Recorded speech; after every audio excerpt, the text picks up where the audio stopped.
안녕하세요. 저는 미국 뉴욕에서 법률 사무소를 운영하고 있는 레이첼 유 지영 변호사입니다. 이번 시간에 짧은 시간이지만 DKL 파트너스와 함께 뉴욕주 가상화폐 라이센스에 대해서 설명할 수 있는 기회를 갖게 돼서 반갑습니다. 일단은 저에 대한 소개는 간단하게 해주셔서 감사하고요. 일단은 저희 사무실은 지금 현재 뉴욕 맨하탄에 위치해 있고 DK 파트너스와는 협력 제휴 로펌으로서 미국 특히 뉴욕 금융의 중심인 뉴욕주와 그다음에 한국하고 제휴 법률 로펌으로서 긴밀하게 서로 연결하고 업무를 하고 있습니다. 그래서 저희 사무실에 업무를 요청하실 때는 저희 사무실에 직접 연락을 주셔도 되지만 한국에 계신 분들은 DKL 파트너스에 있는 권단 변호사님 사무실에 연락을 주시면 저희 사무실에서 뉴욕 관련된 업무를 도움을 받으실 수 있음을 말씀드리겠습니다. 일단은 암호화폐 사업 운영을 위한 라이센스, 비트 라이센스에 대해서 설명을 드리기 전에 뉴욕에서는 일단은 비트코인이나 가상화폐에 대한 라이센스에 대해서 굉장히 많은 2015년 이후에 그러니까 비트 라이센스를 라이센스를 부여하기 이후부터 굉장히 많은 시행착오가 있었고 그리고 작년부터는 코비드-19 이후로는 비트 라이센스 가상화폐에 대해서 시장이 굉장히 성숙돼 있었기 때문에 여러 가지 복잡한 절차들이 간소화하고 또 뉴욕주에서도 이거를 기본적으로 제도화시키기 위해서 많은 지금 입법과 그다음에 행정 절차적인 간소화가 진행 중이고 있습니다. 이 점에 대해서는 미리 말씀을 드리겠습니다. 뉴욕주에서는 금융 규제 기관인 NYDFS 이거는 좀 말씀드리면 Department of Financial Service라는 데인데 한국말로 좀 번역을 해서 드리면 뉴욕주 금융감독청이라고 합니다. 그래서는 뉴욕주의 가상자산 서비스 제공 업체를 규제하기 위해서 매우 엄격하다고 말씀드렸지만 아까 서두에 말씀드린 것처럼 제도가 굉장히 많이 시장이 어느 정도 성숙했기 때문에 좀 완화되어 있다고 말씀드리고 있고요. 비트 라이센스 규칙을 도입했습니다. 2021년 9월 현재 29개 회사가 암호화폐 사업 운영을 요청한 라이센스를 얻었습니다. 이 라이센스를 얻은 업체를 좀 설명을 드리면 지금 이게 좀 잘 안 보이실 것 같아서 제가 잠깐 다시 스탑하고 다른 화면으로 이동하겠습니다.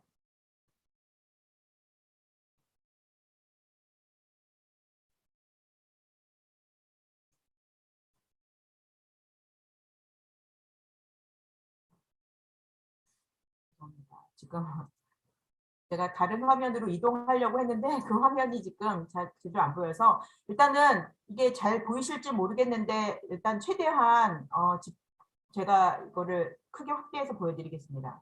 지금 29개 회사가 이거는 거래소가 아닙니다. 그리고 거래소도 아니고 코인 가상화폐의 종류도 아니고요. 등록된 회사입니다. 그러니까 비트코인 그러니까 가상화폐 라이센스를 비트 라이센스를 뉴욕주에서 획득한 회사고요. 최근에 받은 회사가 스탠다드 커스터디 트러스트 컴퍼니라는 회사고요. 2021년 5월에 라이센스를 취득했습니다. 그래서 이런 회사들이 라이센스의 종류들이 여러 가지가 있죠. 뭐 버추얼 커런시, 가상화폐 거래를 위한 그리고 송금을 하기 위한 라이센스, 뭐 이런 라이센스를 받았는데 29개 회사가 받고 있고요. 그 다음에 여기 보시면 페이팔이라는 회사, 우리가 많이 알려진 회사죠. 이 회사는 다른 회사랑 좀 다른 게 컨디셔널이라는 조건이 붙었습니다. 조건부로 거래할 수 있는 라이센스를 취득했는데 특이한 점은 이 페이팔은 기존의 금융 회사이기 때문에 컨디션하게 그러니까 조건부로 받았고 이 회사는 기본적으로 어플리케이션을 직접 신청을 해서 승인을 받은 회사가 아니고요. 이 회사는 기본적으로 아까 DFS라는 뉴욕주의 금융 감독청으로부터 관리 감독을 정기적으로 받는다는 조건 하에 승인을 받은 회사입니다. 그래서 다른 회사들은 다 신청서를 넣어서 승인을 받은 회사인데 이 페이팔만 조건부로 승인을 받았다는 점이 있고요. 이거랑 관련돼서는 저희가 요청을 하시면 관련된 내용들을 보내드리겠습니다. 어떻게 하면 조건부로 받을 수 있는지에 대해서 알려드릴 수 있습니다. 그래서 관련 규정이 있는데요. 그래서 뉴욕에서는 가상화폐 사업 활동에 대한 라이센스 요구 사항을 규정하고 있고 어떤 사람도 명시적으로 감독기관으로부터 취득한 라이센스 없이는 가상통화 사업 활동을 할 수가 없음을 명시하고 있습니다.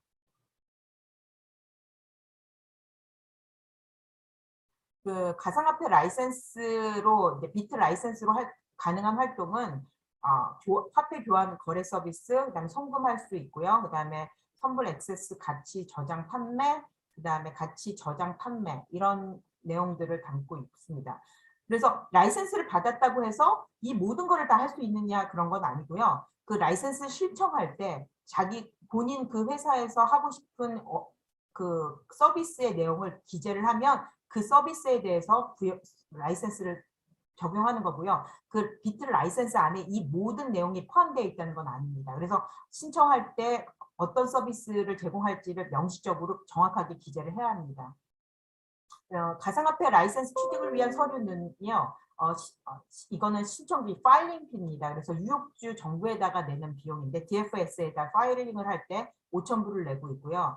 그 제출 서류는 금융 서비스를 그러니까 미국 라이센싱, 그러니까 두 가지가 있는데요. 제출 서류로는 아까 말씀드린 뉴욕 DFS, 그 Department of Finance Department Service라는 뉴욕주 금융감독청에다가 제출해야 되는 서류가 있고요. 그 다음에 연방정부인 미국 라이센싱 시스템 및 레지스트리, 그냥 이거를 간단하게 하면 NMLS라고 하는데요. NMLS에 접수하는 서류가 있습니다.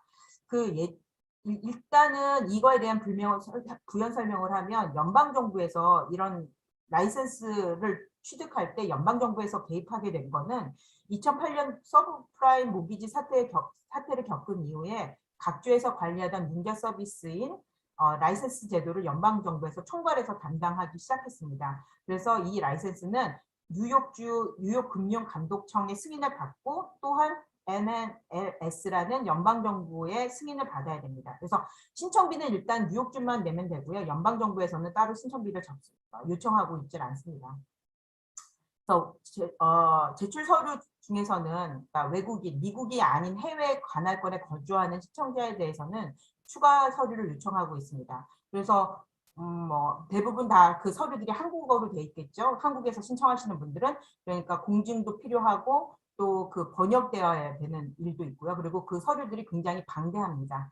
요청하는 서류들이 명시적인 서류도 있지만 또 그 뉴욕주 금융감독청에서 임의적으로 요청하는 서류도 있기 때문에 그런 서류들은 어떠한 서류가 있다라고 제가 이렇게 리스트를 해서 드릴 수가 없습니다. 너무나 방대하기 때문에. 그래서 뭐 예를 들면 뭐 과거 10년 동안 범죄 경력 여부라든지 뭐 크리미널 체크를 하거나 신원조회나 이력서, 그 사람이 뭐 10년 동안 최근에 일한 곳에서 뭐 인플로이먼트 레터를 받아오거나 아니면 이력서를 받아오거나 뭐 이런 서류들이 있고요.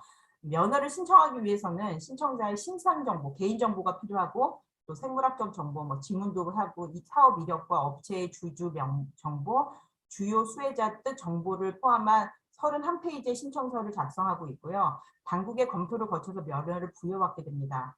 면허 취득 후에도 사업을 운영하는 업체는 많은 기준을 따라야 합니다. 그래서 승인을 받았다고 해서 라이센스를 취득했다고 해서 이게 끝나는 것이 아니라 그 면허 취득 후에도 그 사업을 운영하는 업체들은 많은 기준을 따라야 되는데 뭐 거버넌스, 운영 방식, 리스크 관리를 어떻게 하고 있는지 또는 감독 절차나 이런 관리 감독을 어떻게 내부적으로 하고 있는지에 대해서 꼼꼼하게 정기적으로 합니다. 이게 정기적으로 방문을 하는 것이 아니라 뉴욕 금융감독청에서 부시적으로 사업장을 방문하기 때문에 반드시 이 일과 관련된 직원을 채용을 하셔서 이 직원을 상주시켜야 됩니다. 그래서 여기에는 최소 자금 기준 및 보증금 제공 기준이 있고요.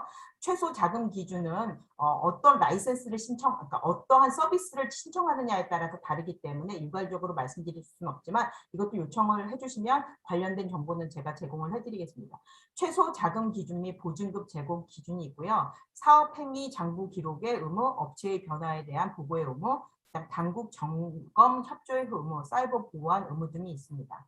그래서 취득을 하셨더라고 하더라도 이런 거버넌스나 운영에 대해서 이렇게 리스크 관리가 되어 있지 않다라고 하면 그런 라이센스를 위드드로 할 수 있고 철회될 수 있음을 알려드립니다. 가상화폐 사업 라이센스 취득 소요 기간은 주정부와 연방정부에서 검토하는 서류가 다르기 때문에 확정적으로 이야기 드릴 수 없습니다. 어떤 경우에는 제가 지금 수행하고 있는 회사들은 어떤 경우에는 1년 안에도 라이센스가 나오지만 어떤 회사들은 수년에 걸쳐서 걸리는 경우도 있고 그 RFE라고 해서 Request for Evidence 아까 말씀드린 것처럼 자료들이 굉장히 자의적이고 임의적으로 요청을 하기 때문에 그런 경우에는 더 기간이 길어질 수 있고 또 신청자가 외국인인 경우에는 그러니까 미국에 또는 뉴욕에 거주하지 않는 외국인인 경우에는 추가 요청 서류가 될 수 있기 때문에 미국 현지인보다는 소요 기간이 길어질 수 있음을 말씀드립니다. 신청은 본인이 직접 하셔야 되고 외국인인 경우에도 직접 뉴욕주에다 아니 연방정부에다가 신청서를 접수시킬 수 있습니다. 그러나 굉장히 서류들이 방대하고 또 어렵고 또 현지에서 리스폰스를 해야 되는 일들이 굉장히 많기 때문에 현지에 있는 변호사를 선임을 해서 대리를 하는데 그런 경우에는 신청자를 대신해서 뉴욕주와 연방정부에서 요청하는 서류를 준비해서 접수하고 또 추가 서류 요청이 있을 때는 신청자를 대리해서 미국 뉴욕주 정부와 연방정부에 제출하는 대리 서비스 비용을 말합니다. 이 비용은 굉장히 신청자의 어떤 배경이나 아니면 어떤 서비스를 요청을 하느냐, 어떤 서비스를 신청서에다가 작성을 하느냐에 따라서 다르기 때문에 이 부분에 대해서도 일단은 말씀을 드리긴 어렵지만 일단 상담을 받으시면 그거에 대해서 어느 정도 답변을 해드릴 수가 있습니다. 제가 일단은 저한테 주어진 시간은 제가 좀 다 쓴 것 같고요. 또 일단 감사드리고 저희 사무실은 뉴욕 맨하탄에 위치해 있고요. 그다음에 저희 사무실은 주로 외국인 투자자들의 투자랑 관련된 미국 내에서 텍스나 아니면 투자랑 관련된 미국 현지법에 따라서 운용할 수 있도록 그다음에 투자가 될 수 있도록 저희 사무실에는 회계사 그다음에 또 세금 관련된 텍스 변호사가 상주해 있거든요. 그래서 많은 관심이 있으신 분들은 일단은 저희 사무실에 직접 연락을 주시거나 아니면 저희 한국의 연락 사무실인 디켈의 파트너스에 있는 권단 변호사님 사무실에 연락을 주시면 자세하게 상담을 받으실 수 있습니다. 감사합니다.